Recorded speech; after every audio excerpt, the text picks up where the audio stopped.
today's agenda, we're going through time series.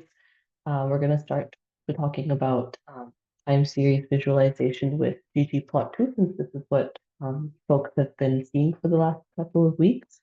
And it flows quite nicely because now that you're familiar with ggplot, it'll be easier to understand some of these visualizations, but then I will also give you some more examples with different packages that can help visualize time series data. And then we'll go through the PowerPoint and each example, and then I'll switch over to the R code to show you how to generate these plots as well, so that you can, and the R code, the script will be provided to you so that you can play with it on your end um, and try to have fun with some of these plots as well. So this is a quick intro of what time series is. It's actually very a simple concept. Time series. It's just any data that's observed over regular periods over time. So anytime you see a graph that has an x-axis, which is date, hours, seasons, any sort of time scale, that is time series data that you're seeing.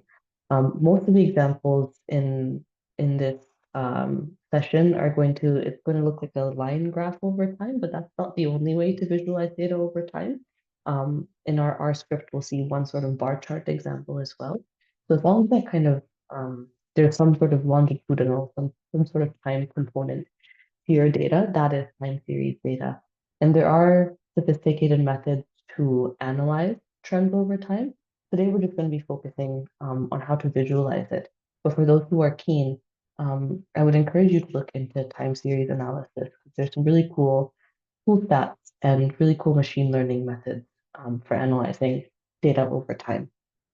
Um, Importantly, there are packages that make working with dates in R a lot easier. One of these packages, or let's say the main package, is called Lubridate.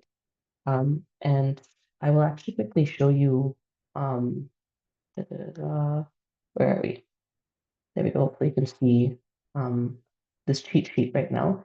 This is the Lubridate um, cheat sheet. It's very full. You don't worry about a lot of these. I just wanted to show you that there is a package dedicated to dealing with dates in R. So if you remember back to our initial session, we talked about different data types in R. You can have characters, you can have numbers. Um, One of those types is actually a date type, and it works. Dates in R actually work quite similar to numbers in that you can do math with dates. So if you have a date object, you can do things like add 5 days, add 1 week, subtract days from it. So you can do basic arithmetic with dates as well, but R does not, like it'll still consider it separately from numbers. So it is, although dates are in itself a sort of numeric data type. They're kind of their own data type in R, and Lubridate really helps work with dates in terms of formatting them and in terms of doing some simple math with them. So this cheat sheet kind of provides a quick look at all of the things you can do with Lubridate. Don't worry too much about all of these. This is mainly just to show you what can be done and some of the cool arithmetic you can do with dates. So if you're ever curious, you can take a look more at this Lubridate cheat sheet. And we'll see it in action in one example today when we move over to um, our studio portion of the session. Let me go back to our PowerPoint. All right. So this uses this HIV data set just to show you a very basic time series plot. You should be able to read this a bit better given you've done the previous sessions on ggplot. But what this is doing is using our HIV data set, and I'll show you exactly what the data looks like as well in a moment. So here it is creating a plot using this ggplot function. Not sure if you can see, yeah, I think you can see my mouse. So on the x-axis, we have some variable called month over here, and on the y-axis, we have total diagnoses. I should have written what I meant to say, total diagnostic tests performed, but pretend for this moment that that's exactly what it says on the graph here. So this basically is showing you how many diagnostic tests were performed over the entire series of time. So between March 2019 to March 2025 over here. And you can see it looks like a regular ggplot. I've added a geom line layer over here so that it plots the line. One thing that differs from your typical ggplot is that now we're working with date. So because month is a date variable, instead of using scale x continuous, which is what you'd usually use to format the x-axis, if you had a continuous variable, so for example, if you had something like age or height on the x-axis, you'd use scale x continuous. But because date, as I said, are its own data type in R, we can actually use scale x date over here to modify the x-axis. And over here, we are labeling it a certain way. And I'll show you momentarily what by means. This is basically saying that the date label should appear a certain way and date breaks should be every 6 months. And this is something we can totally customize. I just chose 6 months to show you for this example, but we can 100% customize how our date axis should look. And now this by, it is a feature of formatting date axes. So R's got this strange sort of language for dealing with dates. These symbols basically dictate how dates should appear. So if you have %d, the day should appear as a number, for example. A's have to do with weekdays. M is month in numbers, but then B means month in words. It is a little bit, oh, I see a chat. The scale x date function in the lubridate or ggplot2 package. It should be in ggplot2. So it should be in that package, I believe. I usually just download tidyverse, and because lubridate and ggplot are both a part of tidyverse, I just push it all out together and load it together. But yes, so over here, so this is a little bit, it's a strange format, but for example, if we practice here, today's date as, if you were to format today's date like this, what would it look like? Let me increase the font size so people can see better. Feel free to try it in the chat. And I'll copy and paste this in the chat as well.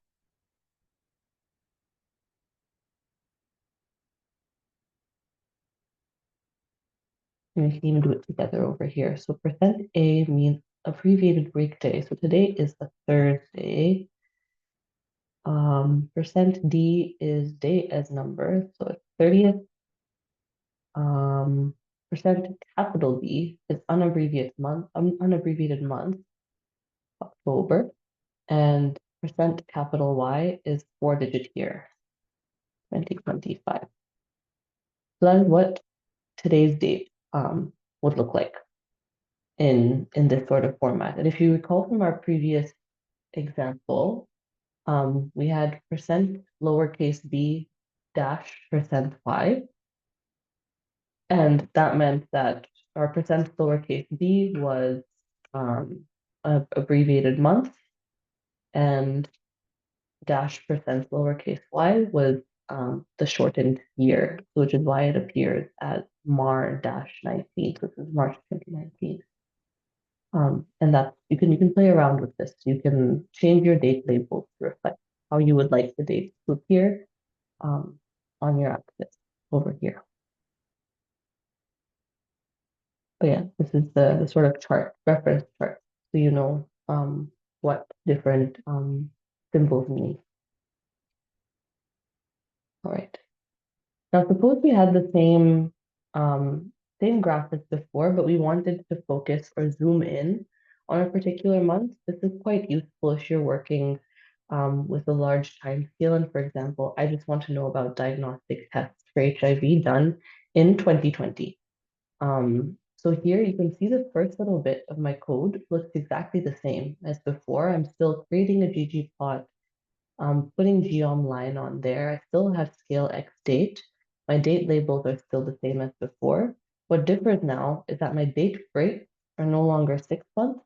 I decided I was like, I want to do 1 month. So date breaks is basically what dictates this x-axis. If you look at how far apart each tick in the x-axis is, over here it's 1 month, whereas in the previous example, March to September 2019, this was 6 months. So you had 6 months in between x-axis breaks. Here I just have 1 month in between x-axis breaks. And because I want to only focus on 2020's data, I'm using a limit argument over here. And you can see I've also put as dot date. This is how I'm converting this character string over here to a date. Sometimes R automatically recognizes if something is in a date-like format. It will automatically recognize it as a date. This as dot date is just, it's there mostly in case it doesn't. So I've said the limit should go from 2020 January 1st to 2020 December 1st. I should have done some 31st. This, I guess, shows you between January and the beginning of December of that year. So that's what you can do to zoom in. You can see the trends become a little bit clearer. If you remember from the previous one, this is quite messy still because we have a long time scale, whereas this might be more meaningful because we can tell what the trends were like, and you can see kind of over the course of 2020, per month we had anywhere between about 12-ish, and there was no month where we had more than 25 diagnostic tests performed. It'll give you some meaningful information like this. Another thing you can do is annotate your graphs. This is quite good if you want to, for example, highlight trends over time. So over here, we'll go through this step by step. I know there's a lot of code on the screen over here. So over here, if you look at the top of the code, it's the same as before in that I'm creating a ggplot. I'm adding a line. I'm formatting the x-axis once again with scale x date. Here, date breaks are now 2 months. I just wanted to show you can totally play around with this. So the x-axis should break every 2 months. The limits here I want to focus on between January and December 2019. You can see kind of goes through the year 2019, and it shows the trend over time. There looks like to be a little bit of a trend over here. The number of diagnostic tests performed were going up quite a lot in the first few months of 2019, but then kind of dipped and fluctuated then. Now, suppose I want to highlight the fact that diagnoses peaked in a certain month. Over here, I can quite clearly see that they peaked in April. So I can actually add, I think Duncan also showed you this in the previous couple of sessions. You can add text to your ggplot to highlight this. So this is what I'm doing in this section here of the code. I'm adding the annotation about the peak. So the way you do that is through a function called annotate. Over here, the geom layer is text. So geom equals text. The next couple of arguments specify where this annotation should appear. So here I'm saying I would like it to appear, the x-axis coordinate should be April. So here I'm saying as dot date 2019 April 1st. That's where the sort of midpoint of this text should appear there on the x-axis. And then I'd like it to appear around 28 for y. So this is just me manually positioning this. And when we go to the R section of this session, we can play around to show if you can move around this annotation if you'd like. Another thing that's quite useful in time series visualization is to represent an average over time somehow. So you'll see quite a few graphs that have a horizontal line representing the mean or the median of whatever you are measuring. Here, we have added a horizontal line representing the mean diagnosis or mean diagnostic test through this argument called geom h line or geom horizontal line. I've specified the y-intercept should be the mean. So over here, I'm kind of inside this function, I'm trying to figure out the mean diagnoses. So the way you'd read this is I'm going into the data diag monthly data set. I'm filtering it by the year 2019 over here. So this is a lubridate function to say the year of that. That's a little bit confusing because the variable itself is called month. But the year that pertains to this variable called month should be 2019.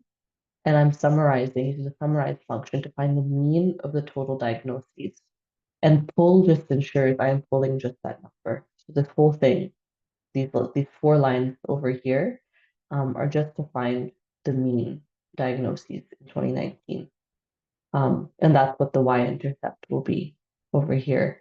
And the next couple of lines just help me specify what color I'd like it to be orange, this horizontal line, and how thick I'd like the line to be, 0.5. And that is a way to sort of highlight the mean diagnoses over time. So you can quite easily look at the graph and tell which months were above versus below the mean. Another thing you can do is add a dual y-axis. So suppose you want to visualize two things or two trends over time, but you do not want two separate graphs. This one is it's a bit of a hack in R because ggplot doesn't offer a super direct way to do this, especially if the two things you are visualizing on the same graph have different scales, which is what we see here. For example, if you focus just on the graph, if you look on the left side of the graph, this is the total diagnoses or total diagnostic tests, which is what we were looking at in the previous few slides. You can see that that goes on a scale from 0 to 30 over here. But now if you look on the right side of the graph over here, this is total HIV diagnosis. This is people who tested positive for HIV. This only goes on a scale from 0 to 5. So these are two different scales. The reason why they are appearing on the graph like this is because we kind of forced them to be on the same scale with this code. If we weren't to do that, and I'll show you what that looks like. If we weren't to do that, it would be kind of hard to tell what the patterns or trends were in total HIV diagnoses over time, because you can imagine 0 to 5 is a lot smaller than 0 to 30. You'd have these big black lines representing total diagnoses, and you'd have these tiny, tiny red lines for total HIV diagnoses. It would be really hard to pick up the trend um, in that, which is why we kind of scale it up to be equal to each other. And the way we do that here, there's a nice trick in R. So if you look at this code, once again, I'm using this data set called data diag monthly HIV. I'm only specifying the x-axis in this ggplot argument. I'm putting months on the x-axis. That is because anytime you have dual y-axes, it's a good idea to work with them in isolation. So now I manually add both y-axes. So I say geom line, I add one with total diagnoses here in the y, and then I add another geom line where I say total HIV diagnoses. So this is the red, the total HIV diagnoses multiplied by some coefficient. So that coefficient, we will see in a bit how it's calculated, but that is basically the scale difference between the two. So over here, you can see HIV diagnoses goes from 0 to 5, whereas total diagnoses from 0 to 30. 5 is 6 times smaller than 30, so in this case, the coefficient was 6. So I'm multiplying total HIV diagnoses by 6 to get them on that same 0 to 30 scale as total diagnoses. And I'm changing the color to red so that it stands out, so it's easier. Um, and now I can play with the actual y-axis as well. This is also very important because I multiplied HIV diagnoses by 6. I also have to make sure to modify its axis accordingly. Otherwise, my HIV diagnoses will also read 0 to 30, which is incorrect. The way I do that is I go scale y continuous. I specify the features of the first axis through name as per usual, but then the secondary axis, you could add a secondary axis with this argument sec.axis. And over here, this little trick basically now divides it by that same coefficient. So it'll make sure that the scale goes from 0 to 5, despite the actual numbers going from 0 to 30. And I can specify the name to read total HIV diagnoses. And then finally, if I want my numbers here and my text on the secondary axis to appear red, that's what's happening in this last little bit. I'm using the theme argument to change the axis title and the axis text. And I say Y right. If I said Y left, it would change the left Y axis. Here I'm saying Y right so that it changes the right Y axis. And I change both colors to red so that they're matching the total HIV diagnosis line. I know this is a lot. We'll see it in the example shortly so that you can see how the code can look and be modified. Right. So that's it for ggplot. We are now going to move on to three other ways um, to visualize time series data. Um, 2 out of 3 of these ways are interactive. So if any of you will be building dashboards, for example, if any of your projects are sort of live web pages, interactive charts are actually a really, really good way to visualize time series data. And one of the ways to make interactive charts is through, excuse me, is through a package called Plotly. For any Python users, you'll be quite familiar with this. Plotly, I think it existed in Python first and came to R, but feel free to correct me if I'm wrong. But it's a very, very handy package and allows you to interact with the graph. Um, and it's actually really, really easy to go from ggplot So over here, this is the exact same plot that we made a few slides ago, where we created a ggplot, added geom_line, and then played with the x-axis um, by specifying what the label should look like and putting 6-month breaks in. And then very, very simply, I changed it to ggplotly using this ggplotly function, and then it suddenly became interactive, which is super, super cool. In our example, I'll also show you how to make a plotly graph from scratch. But this is kind of seeing how it goes from one to the other in a very simple way. Another way to visualize time series data is through a package called Dygraphs. These you can see it looks quite similar to Plotly. It's also interactive like Plotly graphs are. Over here, the way you make it's Dygraphs use their own sort of data format or data structure called XPS over here. So the way this works is first you need to create an XPS object and then visualize that XPS object with Dygraphs. So that's what these 2 lines of code are doing. I'm saying I'm creating an XPS object called data diag monthly XPS. I'm using this XPS function and I'm saying the x-axis should be diag monthly. The total diagnoses variable should be the or sort of it's confusing because it's not on the x-axis. Our main variable is the total diagnoses, and they should be ordered by this month variable. So you put whatever you are counting over time should go under X. Um, Here's total diagnoses over time, and then the order by should be your time scale variable. So over here, our time scale variable is month, which is what the data is ordered by. And once you have this XPS object, you simply just put it into a digraph function and it creates something like this. Yes, Duncan, go ahead. Ashna, thank you. I just wanted to ask, uh, when you're actually creating the XTS object, uh, Mhm, the order order by option, mhm. does it mean the month is actually a column in your data diag monthly XTS? Correct, correct. Oh, So okay, our data diag monthly has the columns month and total diagnoses. okay, okay, great, thank you. Thank you, thank you. Yeah, it's a little bit confusing because over here, despite the x-axis showing month, over here in the XPS object, our x is equal to the total diagnoses.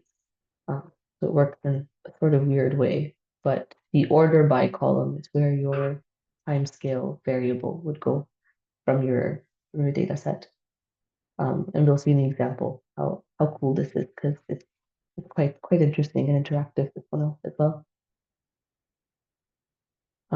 What's cool about Dygraphs is that you can also separate it by gender. Over here, I think this example will be easier to see in R, but I've basically created a separate gender data set where there's another variable. Um, there's you have your diagnoses for each month, but then you have an additional variable for male versus female. So this X over here is actually picking out two columns. So one column being total diagnoses per month and another column being gender. And then again, we're ordering those two by month.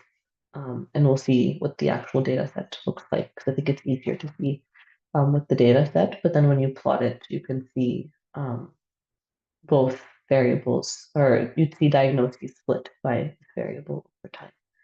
And when you hover over it, you'll kind of see in February 2022, there were 10 female and um, five males who came to this institution. So it's quite easy to also visualize data over time split by a certain variable. And the last sort of method I'll show you for visualizing, I think Duncan showed this in some of the Sankey plots, is this geom bump.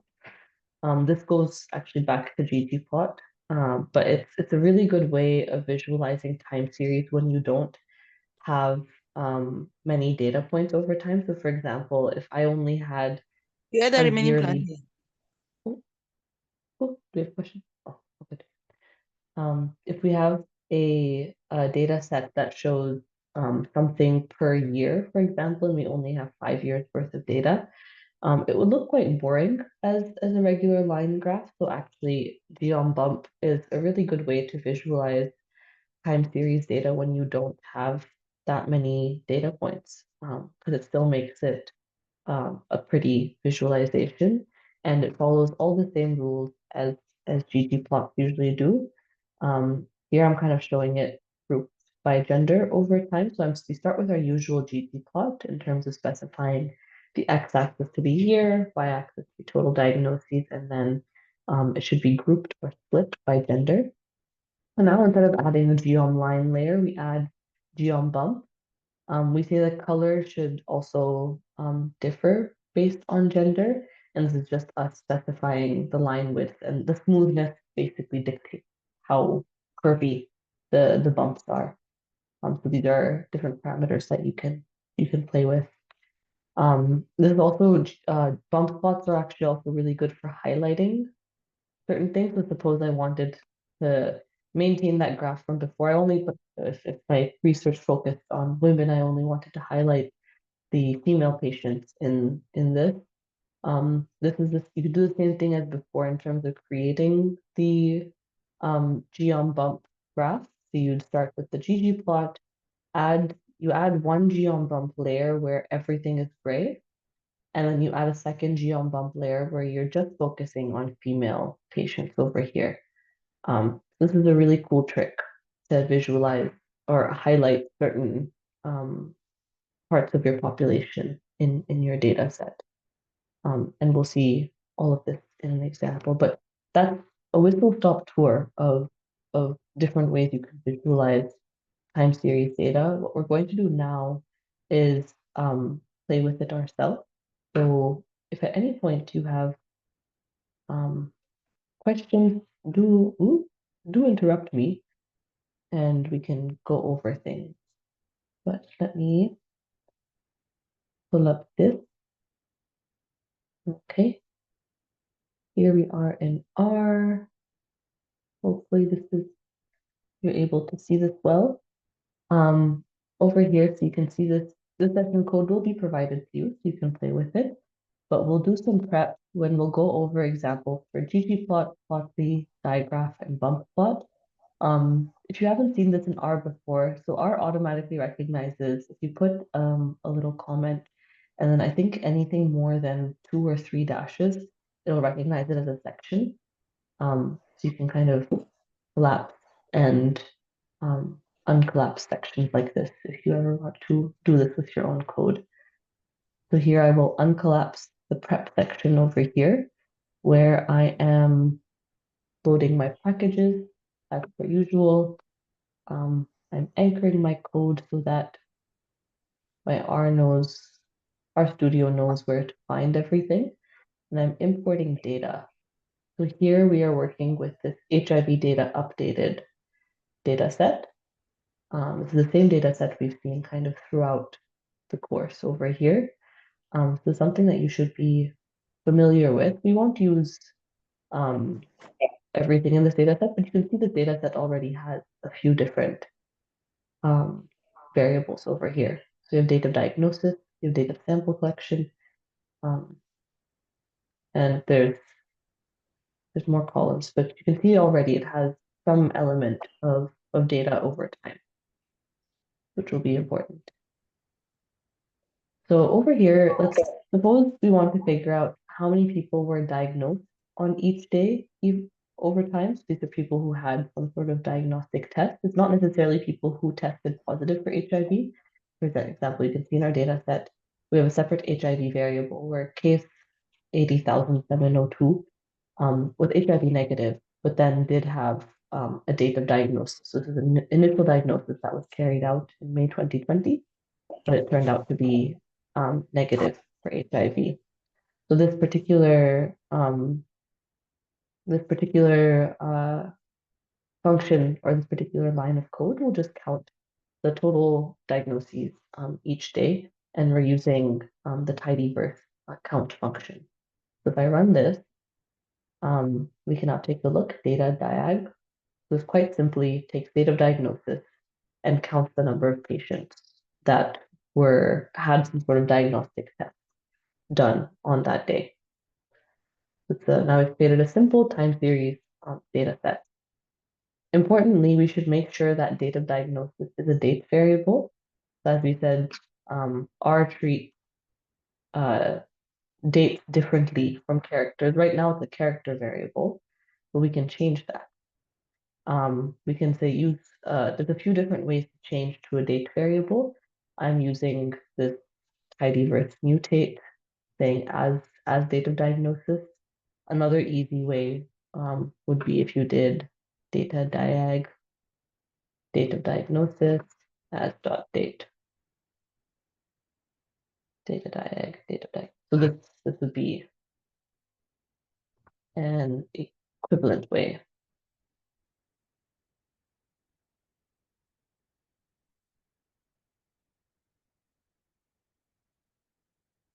So either one of these works, whichever way you prefer, you can do. There's a few different ways, so none of them are sort of incorrect. And now when we check again, we can see that the class is now a date. Now that our prep is done, we are now ready to work with this um, very simple time series data set. So it just shows the number of diagnoses each day over time. Let's start with ggplot. Again, let me expand this section.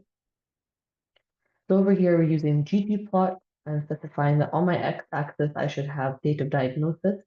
Y-axis should be n. So n is this column over here, which is just showing number of diagnoses per day. And I want it to be a line plot. So if I visualize this, you can see that this is a really ugly graph that doesn't really tell us anything. Because visualizing trends per day it's often meaningless when your time scale goes over years. So I can't really tell anything from this graph, which is where our Lubridate package actually comes in. So if we group our data by month, instead of having daily data, our graph will hopefully look prettier than this. So that's what we're doing next. We're creating a new data set called data diag monthly. I'm using the same data diag data set. So from this, basically, we're going to create another data set called data diag monthly. I'm creating a month variable. So this floor underscore date function is from the looper date package. What this will do is it'll basically take whatever month is mentioned over here. So floor basically takes, so even though January 27th is closer to February, it'll take the sort of the month from from that date, if it makes sense. So it'll round this down to January 1st. Why we've done this will make sense in a second. So basically, any date that is in January will now be renamed to January 1st. Any date that's in February will be renamed to February 1st. It'll kind of round to the closest, to the nearest, not round to the nearest month, but it'll take that, the month that that date is from. And then we will group all of our data by month. And this is important because the next step, we calculate the total diagnoses per month. So if we had not grouped it by month, the sum n would have summed all of our diagnoses. But because we've grouped it for each month, it'll perform the sum separately. And then this group drop argument just removes the grouping at the end. Let's take a quick look at what this looks like. So if I run this, my data diag monthly data set now look like this. So you can see January. So in the month of January over here, we had 8 diagnoses, and let's actually check if this is true. If you go back to data diag, you can see the first 6 rows contain data from January 2019. So I have 1, 2, 3, 4, 5, 6, 7, 8. So I should have, yeah, 8 people diagnosed in January. That's what is happening over here. This is now basically for each month, we are counting the total number of diagnoses for that month.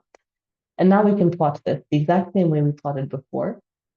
So if you remember from before, we had this exact same code where on our X was the date and Y was N.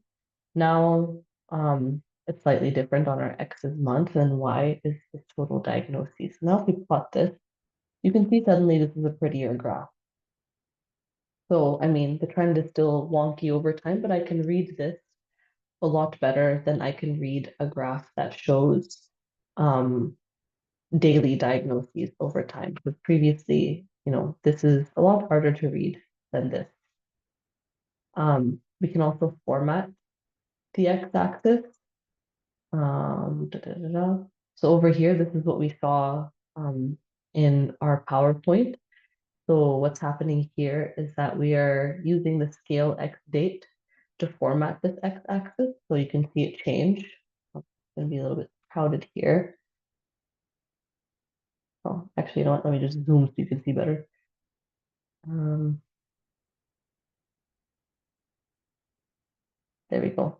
You can kind of see the x-axis. We can also change. So if you remember what the difference would be, we can do a 4-digit year. We can remove this dash. I can just do B space 4-digit year. And now it looks like this. Oh gosh. Okay, spread it out.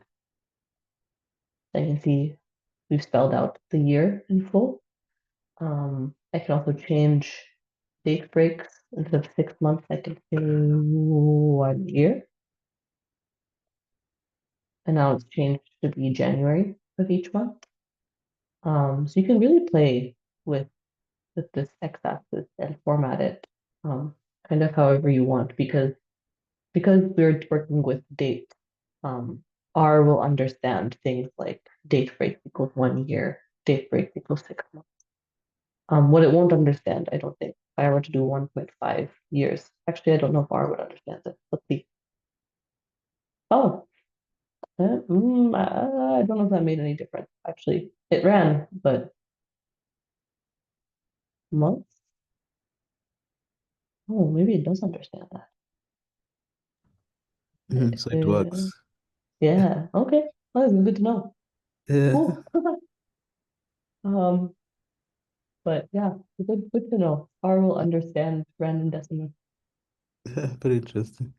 Yeah, interesting. Okay, here in our next little bit now, we're going to select the time frame. So like we saw in the PowerPoint, we want to focus on diagnoses from 2020.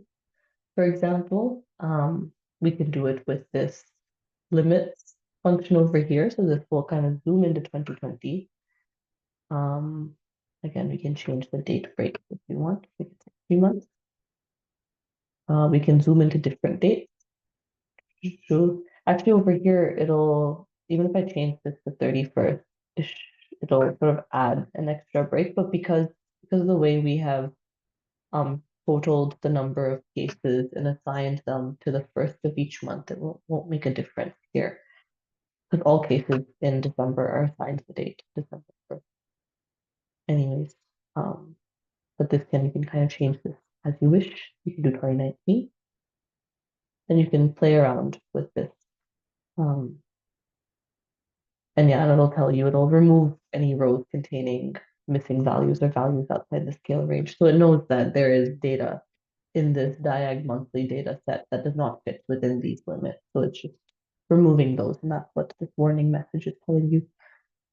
But I encourage you to play around with it and see, and you can zoom into different parts of your data set to understand different trends over time. Ashna, is it Yeah.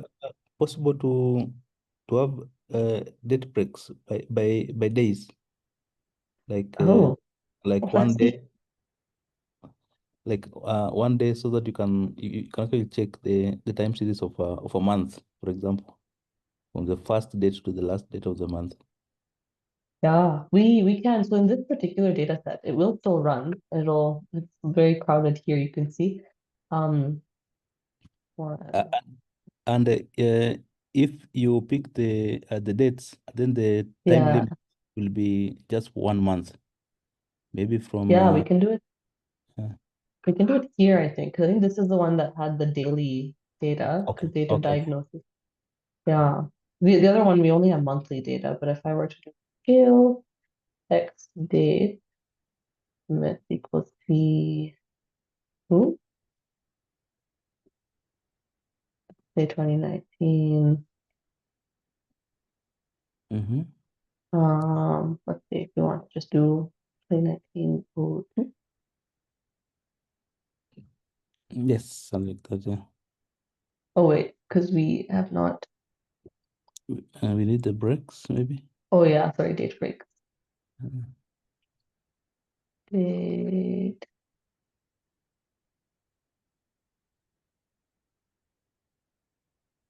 one day. mhm. That's C. Cannot force type environment like character. Mhm. Let's see if it'll let me do it without this.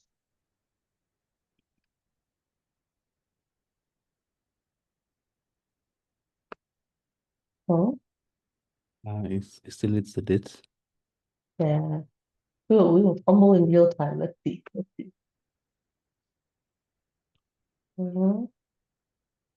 Okay.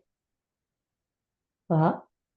Oh, this is a good conundrum.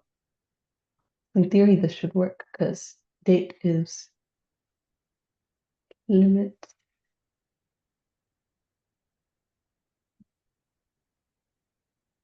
Maybe we'll try. Oh, okay. Maybe date limit. That shouldn't make a difference. But yeah, no. I will look into this. Maybe I'll look into this and post on the Yeah, it's okay. page to see because this It's should okay. No work. problem. Yeah. We're gonna check this out. I can see how I leave myself notes in the code. And but in theory that should be possible. Oh, oh yeah, okay. So I think in the next next example, we were looking at, yes, we were looking at annotation. This is again the same example that we saw in the PowerPoint. Um, Here we are again, now we're focusing kind of on one particular year. We are doing, if I just run this to show you, we are focusing on 2019 and the diagnoses that year. Here I'm adding an annotation. So if I run this, you can see, oh, the annotation is a little bit hard to see because we're zoomed in. Um, I mentioned earlier in the presentation that this is where you specify where you would like the annotation. So for example, if I change this to August, the annotation would look a little bit different because it would be plotted in August. Similarly, if I changed the Y coordinate, it would look over here, which is why we specified April and 28, just so it could be near the actual peak. But that's something you can manually specify. And you can change the text here as well. Here is where we are adding the horizontal lines. As I said, this bit over here is just figuring out what the actual mean diagnosis is. So if I run this in isolation, let me paste it in my console. And if I run this in isolation, you'll see it pulls the mean diagnoses over 2019. This pull argument is actually very important because, for example, if I just ran this, it would still give me the mean. Oh, in theory, it would still give me the mean. Yeah, so it gives me the mean, but it gives it to me in tibble format. What pull does is pull just takes that out and just pulls the actual number out of that. So it gives it to you in number format. So it's quite, this is, pull is quite handy if you want to just extract a single number from a table or a data frame. Otherwise, it'll keep returning a table or a data frame. So that's what's happening there. So the y-intercept is now going to be 19.17. Color orange, I can change the color.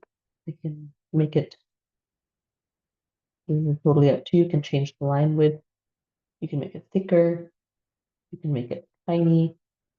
Totally up to you. You can kind of customize how you want this to look. And then finally with ggplot, we're going to take a look at working with dual axes. First, we have to sort of prep our data. So this time we're including HIV diagnoses in addition to total diagnostic tests. So let me make this data set called data diag HIV, where I'm now counting date of diagnosis and HIV. So if you remember from our original data set, HIV was its variable. That's 0 if somebody was negative, and then 1 if someone tests positive. If I now take a look at what data diag HIV looks like, here basically it'll take each day of diagnosis, it'll count how many tests were done that day, and then how many HIV positive tests were resulted that day. Now we have two different variables over time that we're tracking. So once again, we'll make sure that date of diagnosis is a date. And we'll just double check it is a date. This is very, very important. So anytime you have an error, chances are there's something going on with the date format, which I suspect is what's going on with our error before as well. Now, as before, we're doing the exact same thing. We're going to group it by month using this floor date trick. Quite handy for grouping things by month. And again, we are going to sum the number of total diagnoses as well as HIV diagnoses per month as before. So now our data set looks a little something like this. Instead of daily numbers, we now have monthly numbers. So in January 2019, you can see there were 8 diagnostic tests done, and of these, there were 2 HIV positive diagnoses.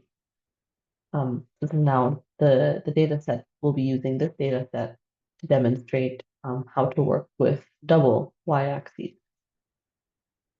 So the first thing we got to do if we're working with double y-axes is we have to find the scale of each one. So the way you find the scale is figure out what the maximum number is for each of these two columns. The maximum number of total diagnoses is 30, and the maximum number of total HIV diagnoses is 5. So then you have to create something called the transformation coefficient, which is simply the bigger number divided by the smaller number. So max data diagnoses or max total diagnoses divided by max of HIV diagnoses. And the coefficient is 6 in this case. Sometimes it's a weird decimal, and that's fine. It doesn't have to be a whole number. It just happens to be a whole number in our example here. Now we can actually plot. So once we have our transformation coefficient figured out, we can plot. We start off as usual with the ggplot, but just with the x-axis. So this is all we start with at the beginning. So we just have an x-axis blank plot. Now we add both y-axes individually. This is us adding the first y-axis, total diagnoses. The second y-axis is multiplied by this coefficient, the transformation coefficient. The second y-axis is usually the smaller one of the two. So HIV diagnoses, remember the maximum was only 5. Now we're going to multiply it by that coefficient. And we can change the color just so it stands out. Let's see what this looks like. There we go. Now we've added it on, and it's now the same scale as total diagnoses. But now it's very important that because we made it the same scale as total diagnoses, as we said, we have to make sure that when we label the second y-axis on the right side, when we add that label should not read 0 to 30, like total diagnoses does. That label should read 0 to 5. So this is us specifying the features of the first axis, so we're adding an axis title. And this trick divides that second y-axis by the coefficient. So it'll divide 30 by 6. So this one should, the right y-axis should only go from 0 to 5. Let's see what that looks like when we do it. There you go. So now we're showing 0 to 5. And this last little bit just makes the color red for both the labels and the text. That kind of shows you the two y-axis trick. Generally, for good practice, people generally don't recommend adding two variables on the same graph because you can kind of conflate trends in one to trends in the other. So you can say, oh, because one increased, the other one also increased, etc. So people generally recommend, if you're looking at time series data, just have two separate graphs. But sometimes I feel like visualizing on the same graph sometimes. But just be careful in interpreting the graph. Next, I will show you, I recognize we have about half an hour left, which I think is perfect actually. We should be able to get through examples and have some time for questions. Next, I'm going to show you Plotly, which, as I said, so both Plotly and Digraph are packages that help visualize time series in an interactive way. So I'll show you kind of what it looks like using the same graph as above. So we have this graph over here, which you are now familiar with, just shows total diagnoses over time, split by 6 months. If I create an object called graph1, which contains this, and look at it the same as before, it's very easy to now change this into a plotly graph. So if I change it into plotly here, just using ggplotly, you can see what it looks like now. And largely it's the same as before. Actually, let me zoom in and show you to make it clear. No. Okay. It looks the same as before, but now you can see as when I hover over it, it'll tell me what month I'm looking at. It'll tell me the exact number for each data point in this data set, but that's not where it stops. You can actually download the plot, the PNG. You can zoom, pan. If I pan, I can like pan around this plot like this. I can zoom into portions. So if I want to zoom into here, it'll actually automatically and double click to zoom out. You can also use these. You can auto scale. Reset the axes will go kind of default. Um, you can show closest data on hover, compare data on hover. Actually, compare data on hover only makes sense if you have more than one line. This is just one line. Um, but there's lots of cool ways you can interact with this graph. So it's very handy for dashboards if you are creating any dashboard. And you can see how easy it is to go from ggplot to plotly. But also you can build plotlies by scratch. The syntax is a little bit different than ggplot because it's a totally separate package. So it doesn't in some ways it works similarly in that you add things layer by layer, but you'll see that the way you do that looks a little bit different here. So you do it with this plot underscore Lee function. We are using this same data set, the data diag monthly HIV. I'll remind you what that looks like. We're using this data set over here. So you have total diagnoses and total HIV diagnoses. I specify that so over here, similar to the ggplot example where we were having two lines on the same plot. Um, I'm going to show you how to do that in Plotly, but in Plotly you do not have to, or actually no, you would have to still fix the scale. But I'm going to show you an example with bars rather than lines, because I wanted to also reiterate that even though we're seeing many line graphs in the examples today, you can have bar charts represent time series data. And it's actually quite handy if you have multiple variables you'd like to visualize over time in relation to each other, and bars are another good way to do it. So that's what's happening here. I'm creating a plotly. I'm specifying that on the x-axis I'd like months, and on the y-axis I want total diagnoses to start with. Here I'm saying type is bar. So let me just see what big looks like. So over here, same graph as before, but now we're doing bars um, instead of lines. But then we can add a second bar for HIV diagnosis. And we do that by using a function called add trace. So add trace will take the same figure as above and add total HIV diagnoses on top of total diagnoses. It'll label it as well. So if I do that, and now I run this, you'll kind of see, you'll see now both are on the same plane as before. Now you could kind of you can see why we had scaled it in the ggplot example because the HIV diagnoses bars are quite low. But this is where this compared data on hover comes in handy because now I can if I hover it'll kind of show me both bars. So it'll show total diagnoses versus total HIV diagnoses per month as I hover over different parts of it. And again I can zoom and see different bits and pieces. So Plotly is kind of amazing that way.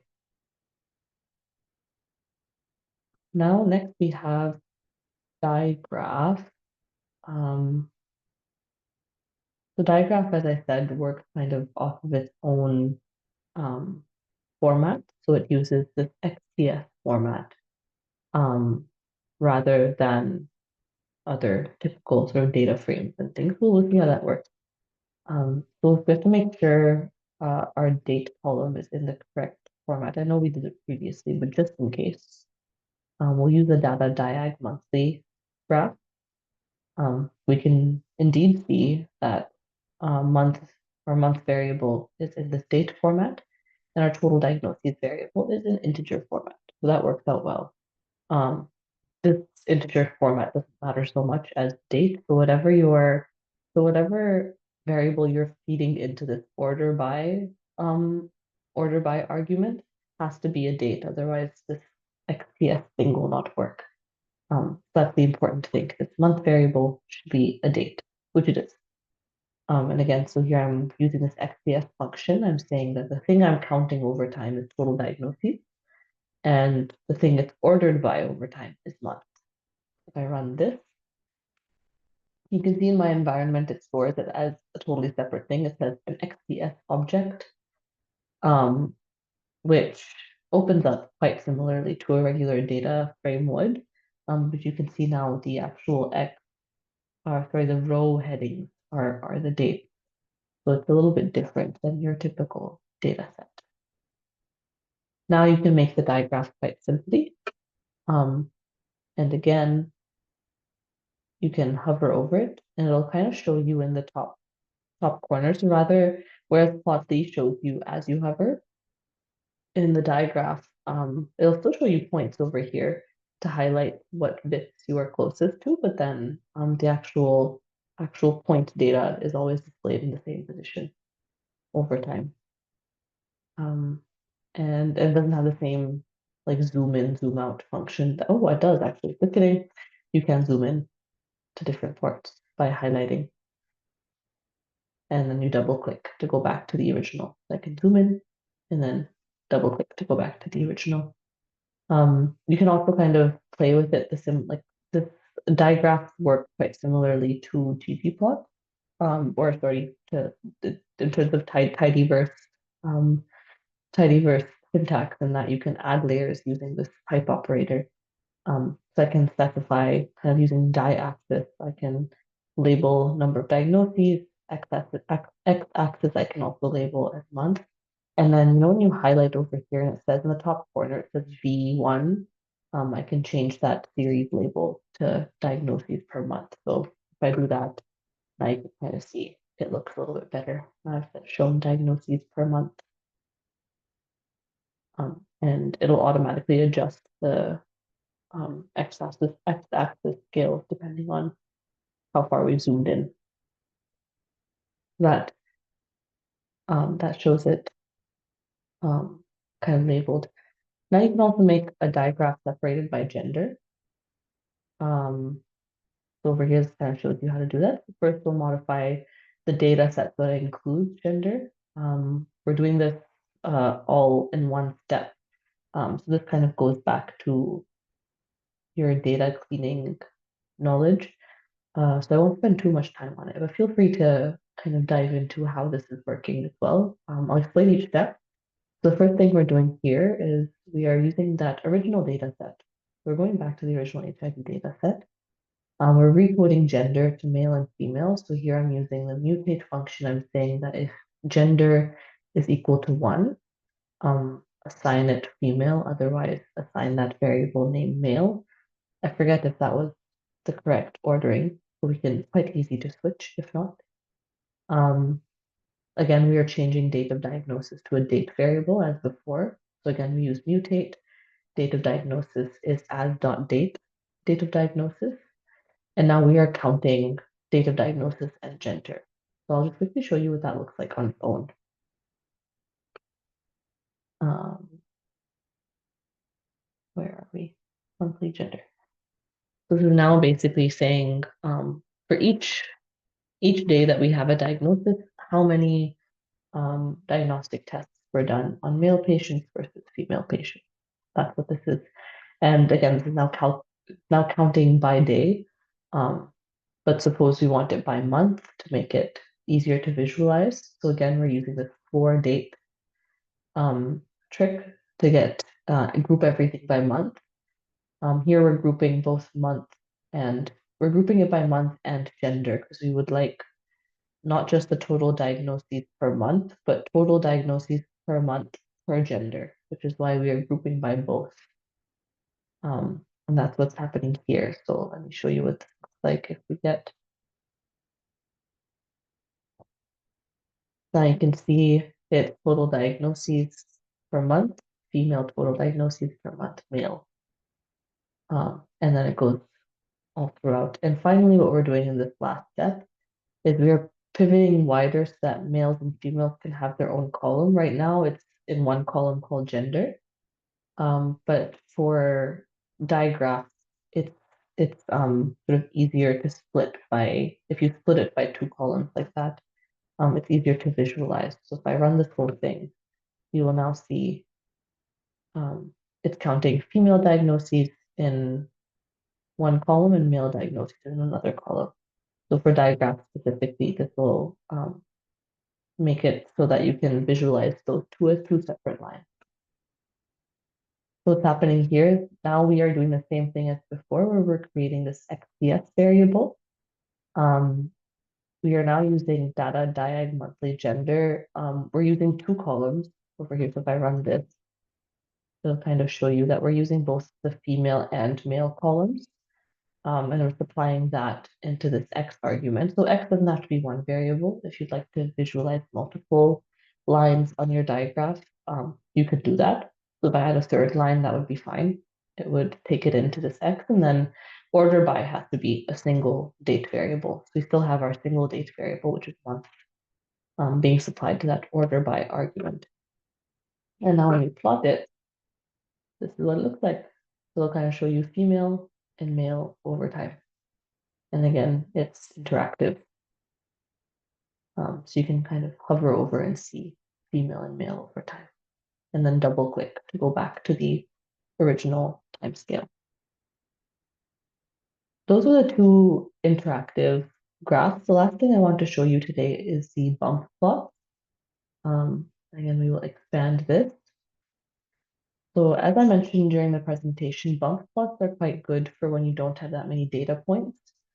So for example, if you've collected data over 2 or 3 years, you only have data points every 6 months or even every year.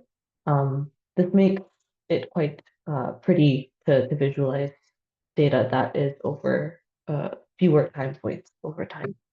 So, because line graphs don't look as nice as some plots do. And it's something you may have seen when Duncan was discussing Sankey plots as well. So over here, we're going to do the same trick as before with floor underscore date to calculate, except instead of doing calculation of diagnoses per month, we are now doing diagnoses per year.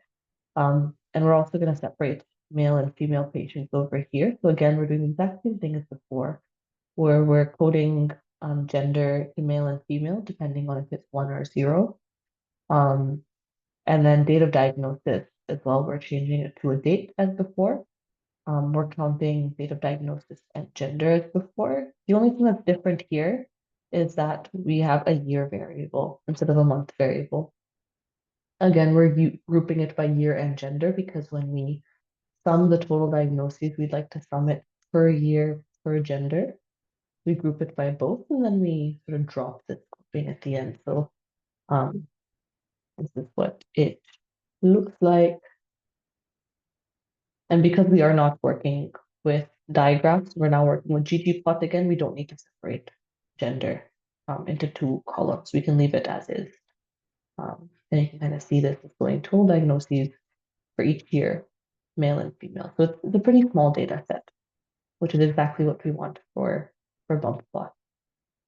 Now we can use geombump to plot this. So we start with the usual ggplot grouped by gender. This will create a plotting area. And then instead of adding a geom line layer, we add geom bump. Actually, let's see what geom line does. This is what geom line looks like, which you can see it's fine, fine. It looks like a regular graph, but it's not as pretty, I'd say, as the bump graph. The bump graph looks it looks cooler. So it's quite nice. You can see the lines are nice and smooth in the bump plot, but you can very easily change it back to line if you prefer that. You can control the smoothness. I don't actually know what scale this goes up to. It depends. Oh, so the bigger it is, the more chunky it is. Yeah, so the more square it is, the bigger the font is.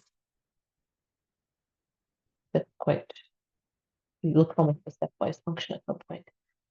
You can choose what you wish to do with.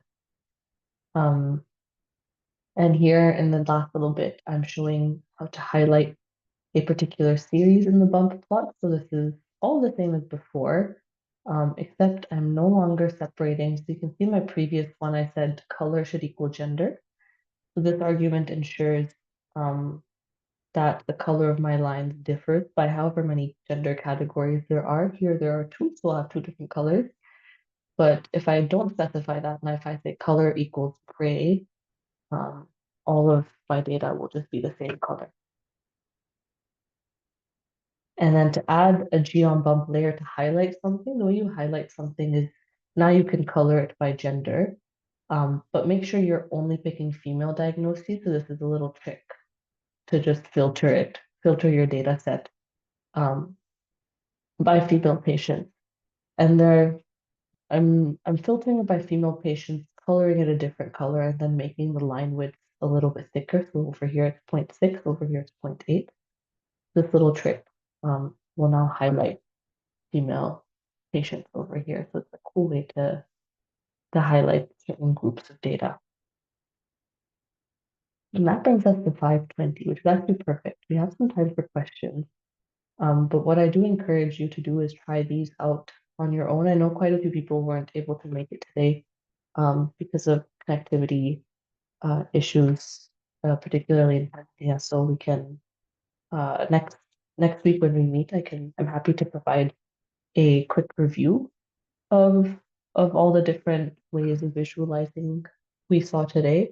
We can go through the quiz, and then we can also go through some more examples um, of each of these types of visualizations. And if there's a particular one that you are curious about, you can let me know, and we can make sure to look into that. I'll be sure to have an answer for you next time, the thing that we ran into an error with. Hopefully, it's a straightforward answer. But yeah, I'll pause there to see if there's any questions.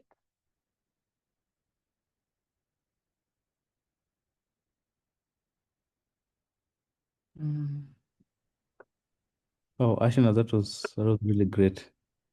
And to be honest, I've also learned quite a number of concepts that I intend to use in the coming days. I was in the same boat. I didn't know about digraphs and bump plots and stuff before, so Yeah, and I actually think I've never used scale XDate, and I found it to be a really useful function when you're dealing with with the time series data. yes. Yeah. Because I guess you can use scale X continuous. It'll still work most probably, but scale X date allows you to kind of break it, break the axes easier and Yeah, reformat the dates easier. yeah, exactly. Wow, that was really great. I don't know I'm whether glad. Fabian or Damilola they have any questions. Uh, you can write in the chat, or if you don't have any Yeah, feel free. questions, if you don't have questions now, you can still post on the platform. You can write to us, then we'll get back to you. Correct. Yeah, feel free to post on the platform at any point, and then we can also discuss live next week. Mm. Damilo says, I don't have any questions for now. I just need to practice. Awesome. Yeah, great. Good luck with the practice. Yeah. Okay, awesome. Then in that case, I guess I'll pass it back over to Mary J. Yes, Ashna, thank you very much for this beautiful lesson. And Damilola, thank you for being there. And we hope you learned a lot. And please make use of the R for Fun Club, the discussion. You can just always start a discussion with any question. No question is too big, no question is too small. And we are going to find a way to prepare this content and hopefully in the days ahead, put it on the e-learning. We'll always send an announcement when it's available on the e-learning. So take the course and you remember that you have to score about 80% before you can move to the next module. I think this is our last but one session for not session, but class, because next week we have the club session and then we have our final session. So thank you, Ashna, and see you next week for the continuation. Thank you to Duncan for always being there. Yeah, Thank you both. Thank you, Ashna. Bye. See you tomorrow. See you next week. Bye all. Thank you.